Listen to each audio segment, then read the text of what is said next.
I want to just for a minute invoke the psychedelic experience without regard to the evolutionary forces that created it or the political institutions that suppress it and so forth, and just say, in case there's some soul in this room who's never had this experience, that this is extraordinary news. We are not talking about something like a dream. It is not like meditation. No, you can't get there by yourself. And Babaji is equally useless because you and Babaji are starting from the same place in this game. It requires pharmacological perturbation of ordinary neurochemistry in order to see this mystery. And it is a mystery. It is not going to be reduced to the firing of synapses or repressed sexual desires or day residues or anything like that.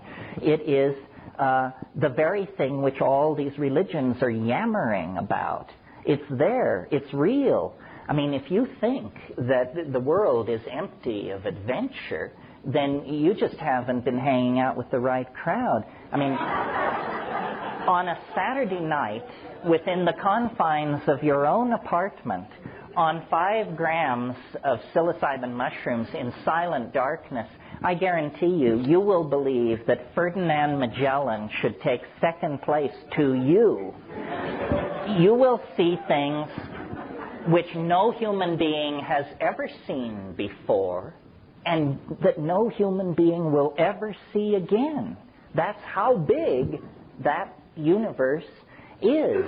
The incredibly constricted space-time locus of the here and now that evolution has forced upon us for survival purposes is simply one point in an apparently infinite hologram of explorable data that is the human world. I mean, the entire world of every science fiction novel and story ever written is minuscule compared to the universes of strangeness and peculiarity that are accessible to any one of us, if you will but apply the method. And if you're not willing to apply the method, then, you're going to sweep up around the ashram till hell freezes over and not understand what is going on.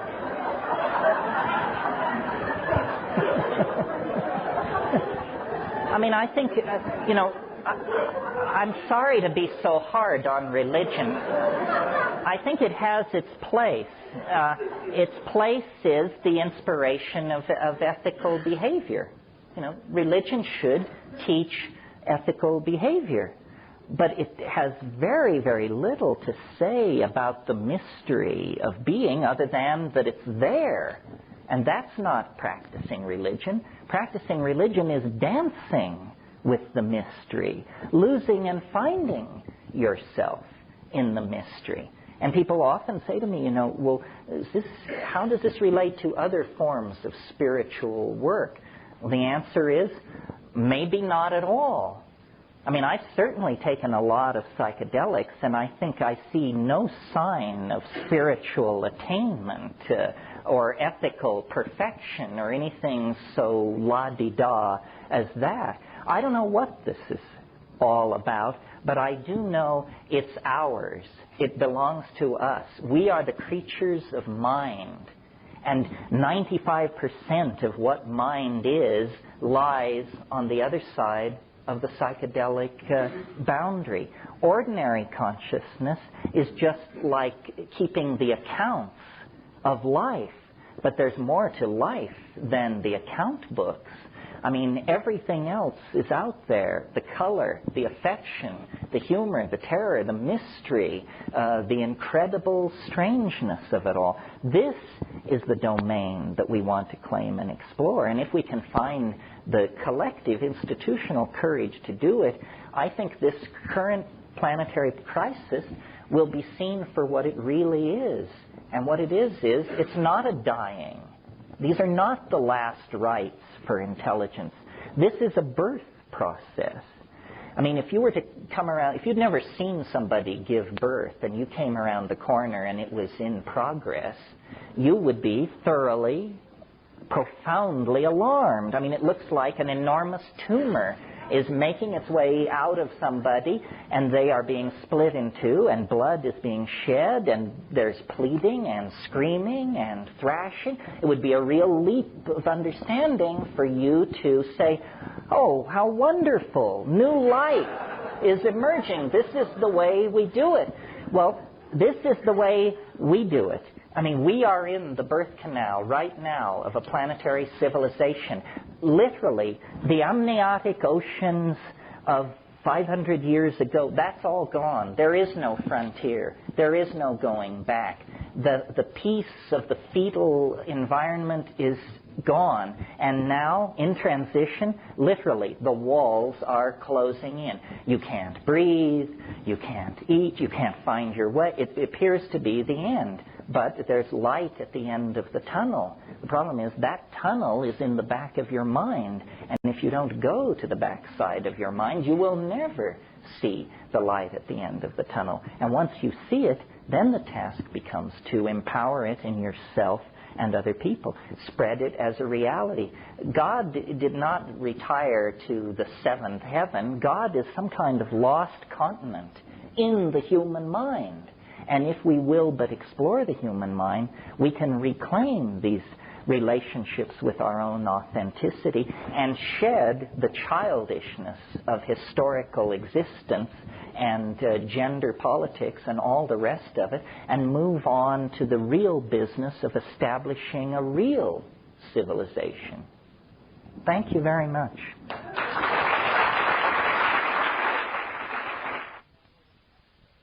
Does anyone want to ask a question, or is it all just perfectly clear, utterly convincing, and, yeah? Are there bad effects? Of psilocybin? Bad effects. Somebody once said, what's wrong with DMT? And I said, well, nothing unless you fear death by astonishment.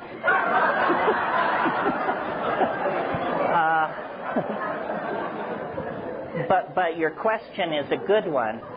First of all, I talked a lot about how what we have to do is destroy and ablate ego. However, there is a very small percentage of us who have a hard time creating any ego whatsoever.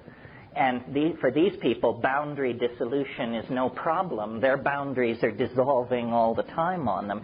I would say that they are at the contraindicated end of the spectrum. That if you're fearful already and fighting to keep from being overwhelmed by confusion at what's going on in your life at the paper box factory or something, then probably tossing in mega doses of hallucinogens is not the way for you to do it.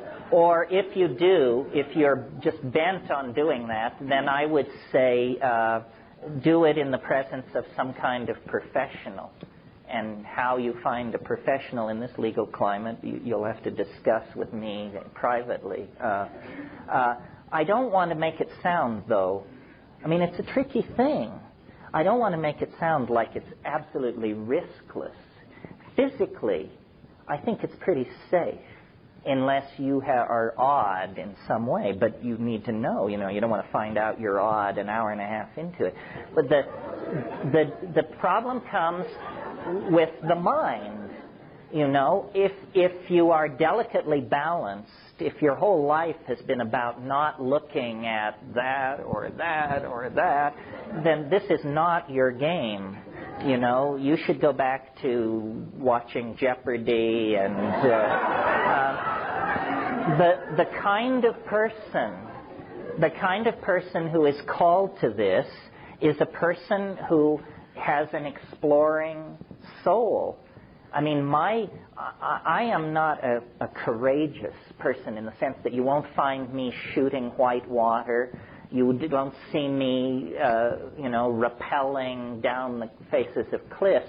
But from the time I was the tiniest little kid, I was into the weird.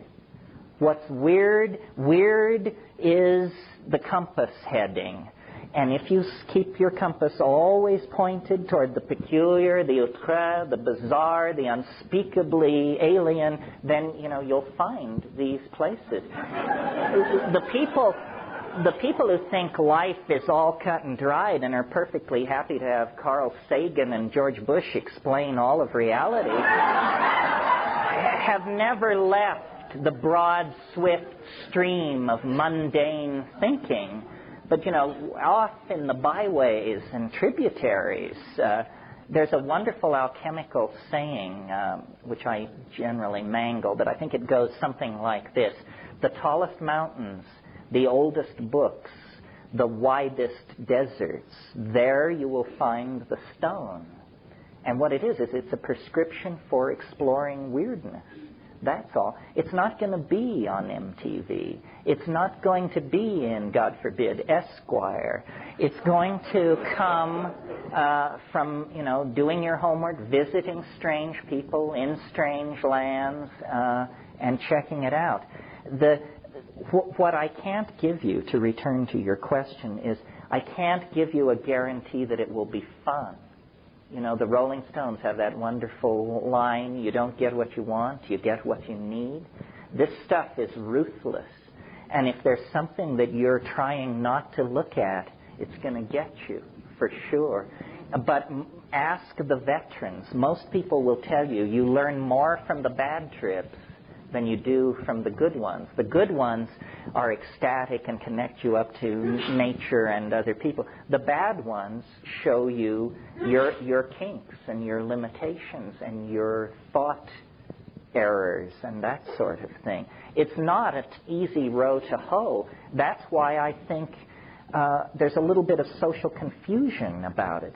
One of the things I should make clear is I really advocate high doses rarely.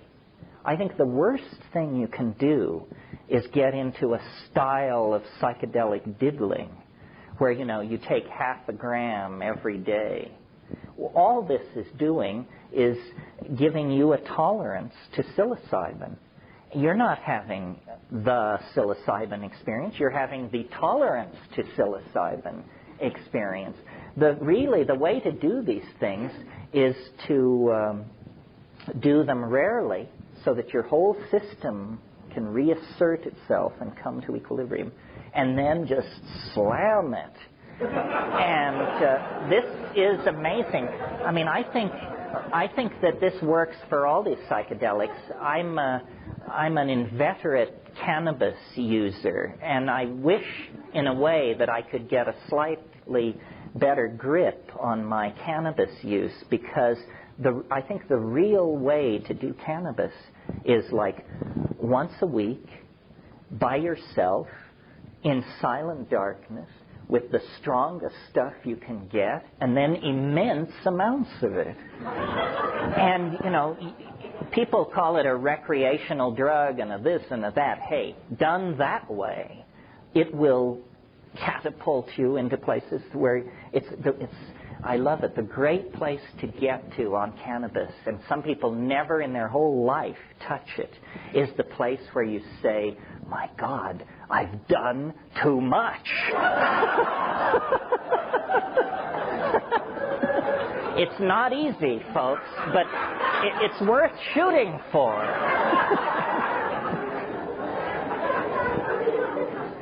Basically, what you should do is do some homework, read some books, talk to your friends, and then hang on, Hannah.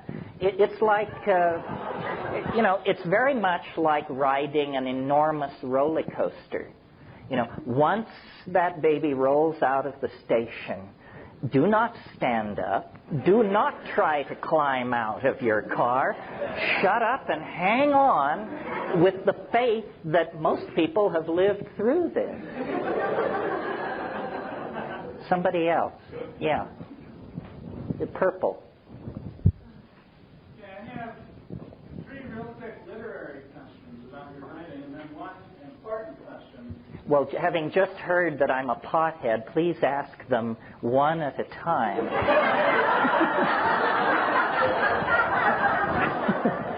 What is your first literary question? Okay.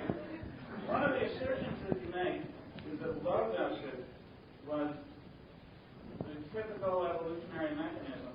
My own experience is different than that. Many of my associates' experiences are different than that. And we believe that high dosage may have been a more common usage method. Well, I don't mean to imply that people first used it in low doses and then middle and then higher over time. What I meant to imply, I think they were using low, middle, and high doses from the very get-go, but they were using low doses to hunt, middle-range doses for orgy and ceremony, and truly high doses for this boundary-dissolving tremendum. Second literary question. Okay. When I read about Chatelhaya, I like you picking up on Mallard and Eisler, and I like your use of dominator and partnership terminology. That was wonderful. But I disagreed when you said that the cows were an indirect expression of the fungus found in the art there. I found that to be kind of a leap of logic. But my train of thought has gone off the rails of reason enough. Well, I'm not wedded to that. First of all, Çatalhöyük, for those of you who haven't read the book or know about Çatal, was this immensely sophisticated civilization that existed in the 7th millennium BC. We're talking 6,000 years before zero. This civilization existed and was destroyed. And the characteristic of it is shrines dedicated to cattle. And in my book, I argue that this was probably the last outpost of this partnership society. But it was still, I think, the real golden age of mushroom use was probably from about 30,000 years ago to about 15,000 years ago. And by the time Çatalhöyük comes along, it's a fading or yearly or seasonal thing. And then the last question, the important one. One of the assertions that you made earlier was that these indole-based plant hallucinogens actually change people that use them. And the unfortunate thing that I observed is I can't agree with that assertion. It seems that as many people, it seems like only a really few people are changed by it. Only those who are predisposed to change. And I'd like, one of the questions you asked, does it make us better? Does it make us different?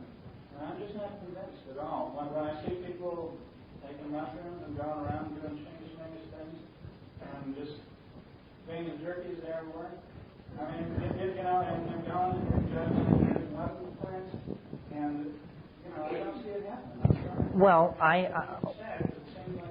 my argument would be that people don't take it enough and they don't take it frequently enough.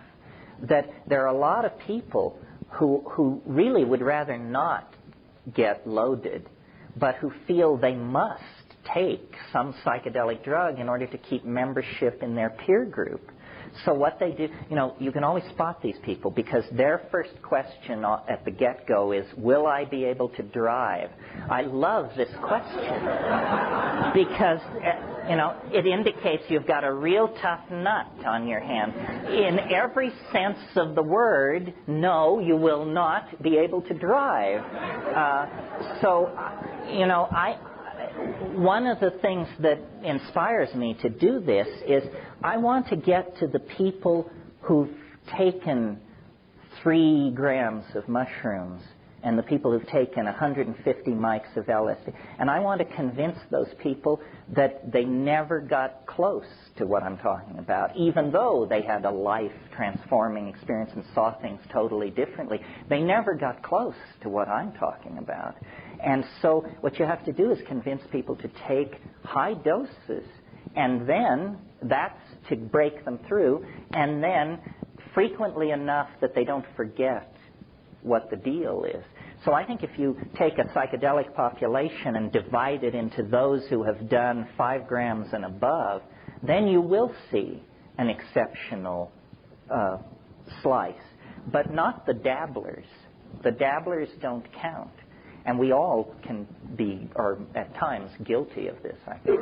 And then, is that your last question? Does that do it for you?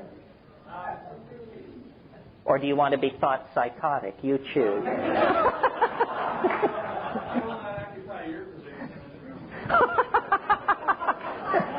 Well, I love competition. I mean, the competition is terrible. That's the entire basis of my success. Yeah. You, because you were before, if you still wish. Here's the way you undertake it. You like to understand in a darkened room, quiet, cancel your eyes. And I love the fact the way Leary and Wilbur can create a video like play tapes, so they got me book the dead, or we're going to allow them to do that. And a lot of people think that they play that like Right. and why, I guess you think your way is preferable. Why? Because, I mean, I don't know if it's preferable, but here's the thing. People are going to think you're a nut if you come down and say that Johann Sebastian Bach or Jerry Garcia is God. And this is what you will have to say if you listen to the Dead or the B minor Mass. So what I'm interested in is I want to know the thing in itself, not what it does to Bach, not what it does to a river flowing through a forested valley. I want to see what it can do with darkness and silence. And I think most people think it'll be boring, probably because they've been hanging out with these beady-eyed gurus meditating, and God knows there's nothing more boring on earth than most meditations. However, psychedelic, sitting in a darkened room on 5 dried grams of psilocybin mushrooms is nothing like meditating. And that's where it can get at you. My relationship to it is always one of, I want to know what it is. And so I think this sensory deprivation method is the only way to get at that. Other people might not like that. People say, well, you mean you put down the whole thing of going into nature? Isn't nature the great affirmation in all this? And the answer is, yeah, but it works for me sort of without the drugs. Plus, and this is just maybe my own weirdness, but I'll share it with you, I have noticed that these things are incredibly disruptive of the ordinary flow of casuistry. Do you all know the concept synchronicity? Well, if you don't stay in your room with the lights out and the phone unplugged, and the damnedest things will happen to you. I mean, you couldn't pay me to go into an American city, even mildly loaded, because adventures beckon. Now, some people like that. You know, some people say, you know, let's take 500 mics and go meet weird people. Not this cookie. Yeah.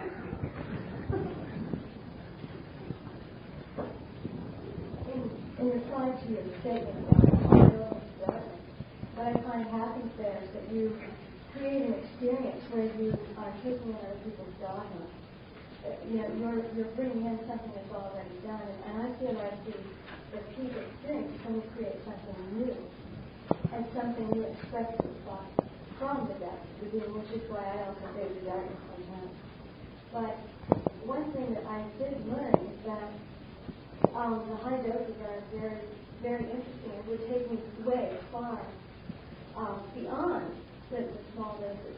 And I've experimented with both homeopathy and natural medicine works that intensiveness in my medicine.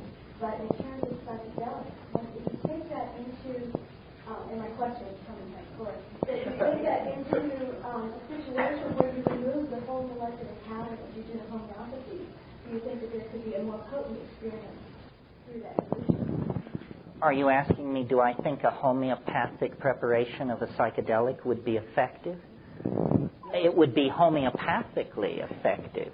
I wouldn't expect it to be experientially effective. See, I was that since what we view out here is a direct creation of what we are inside, that's the current paradigm I'm looking at, that if you do change it in the same manner that you change it homogeneity, which is changing the etheric, so that you then create the gross material side, that it would be even more potent and even more immediately effective in reconstructing our reality.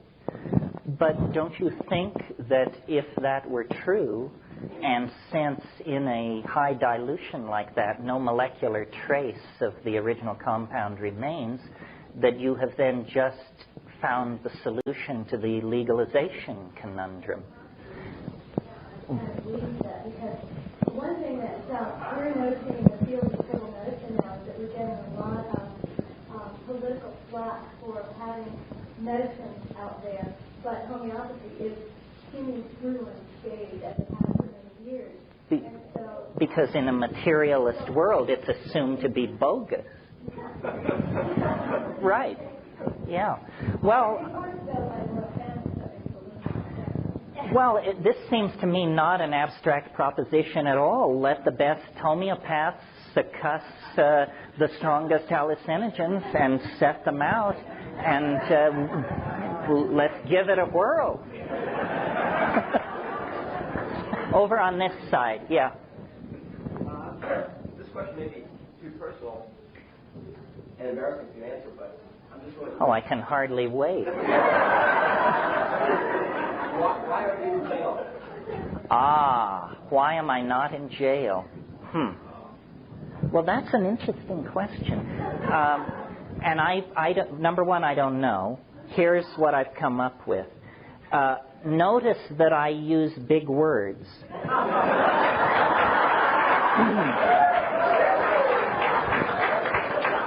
I don't try to boil it down to a shoutable slogan like turn on, tune in, drop out. Then they come. So that's one possibility, that simply if you are defined in their eyes as an intellectual, then they automatically put you in the harmless category and send resources elsewhere. That's one possibility. Now, the other possibility is slightly more disturbing, but in the interest of thoroughness, let me raise it. Perhaps I'm sanctioned. Perhaps they decided, we don't really understand what this stuff is, and we can't have a mass movement. But let one guy just kind of keep the pilot light on in case we ever change our minds about this. He will have kept the pilot light on. And the other possibility, which is probably too naive, but in the interest, again, of exhaustive thoroughness, maybe they just haven't noticed yet. You know, Tim Leary, who's a friend of mine, would address 25,000 people at a throw. My crowds are, a couple of times a year, they creep over 1,000. And I think the key is to keep it low key. And we don't want to, Dodger Stadium filled or anything like that. It's very good to atomize it and spread it through. Now, the other thing is, I advocate plant hallucinogens. And people always say, well, what about LSD? I mean, didn't LSD change your life? Didn't it change all our lives? Why aren't you into LSD? And the answer is certainly yes and yes. The reason I'm not into LSD is not having to do with the effects of LSD, which I think are marvelous, but with the fact that a couple of enterprising second-year biochemistry students can produce 6 or 7 million hits in a long weekend. 6 or 7 million hits of an illegal drug. Suddenly, this is the realm of governments and criminal syndicates and revolutionary disruption of populations. My brother and I wrote Psilocybin, the Magic Mushroom Grower's Guide. If you work like a dog for 6 months, maybe you can produce 2,000 or 3,000 hits. So that's the thing. LSD had chemical qualities that made it terrifying to the government. I mean, anybody with $50,000 worth of backing and 2 years of biochemistry could turn themselves into a major threat to political stability in this country. So they slammed that. They're not going to put up with that. The thing I love about the mushrooms is, you know, if you're a dedicated mushroom grower, you produce this piddling amount, and if they come and drag you away because it is illegal, all they get is you. No syndicate collapses, no pyramid disappears. So it's invasive and low-key and slowly spreading. The other thing is mushrooms are, this is a cultural thing, mushrooms are inherently non-threatening. They're absurd. You know, they're what we put decals of on serving trays, and bath towels bear mushrooms on them. It's a kind of silly thing, and so I think that they don't really understand what a powerful hallucinogen this is. Well, that's enough on why I'm not in McCann. This woman, yeah.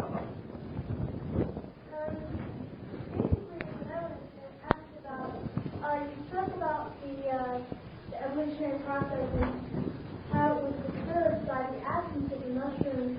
Don't you think that it would be a more creative and beneficial process if we worked on evolving our minds without using an external drug? What happens if the government does come in and decide to completely wipe it out, or if things happen where we can't access that state of consciousness anymore? And then things, you know, they just step backwards again. Wouldn't it be so much more productive to teach people how to get there without the drug? Absolutely, if we could do it. I mean, I'm not yet convinced, see? I mean, you've got your gurus. But if you ever get close to any of these people in these guru scenes, close enough where you can just say to them, look, level with me. Is this stuff as good as 5 grams in silent darkness? And they say, are you serious? The other possibility is technology on 2 fronts, mind machines. The problem with mind machines is, you know, you have to smoke a bomber to put up with it more than 10 minutes. I mean, you quickly satisfy yourself that this can't possibly be it because it is lights, but it is contentless. Well, the psychedelic experience is all content. The other possibility, and I've put in some time in this beat, is virtual reality. And I have more hope for virtual reality because virtual reality is a technology for that would allow us to show each other the inside of our heads, our dreams, our visions. And I think that sufficiently perfected, it might have the consequences of these psychedelics. The problem is it carries a huge amount of negative freight. You know that it's not going to be a tool for us to show each other the inside of our minds. It's going to be a tool to sell us crap that we don't want. It's going to be a tool for yet more realistic, vicarious, and gratuitous violence. It's going to be a tool for more pornographic degradation of women. So it seems to me, while it holds out the possibility of a technically driven psychedelic, it has a lot of negative freight. I agree with your premise, but I'm driven by a tremendous sense of urgency. I mean, why try to create a technical alternative to psilocybin when you've got psilocybin? Technical alternative, I'm saying, like, I think that people should use mushrooms as a step. And once you get there, you try and you keep going without that tool. I mean, because what we want, I mean, we want to transcend this plane. We want to be on a higher plane, a higher state of awareness. You're not going to get to that plane ultimately if you have to keep coming back into the plane to get the stuff, to get out of the plane again. Well, how about this? Maybe there's something wrong with that metaphor. Because notice it has to do with planes and transitions. It's an inherently dualist metaphor.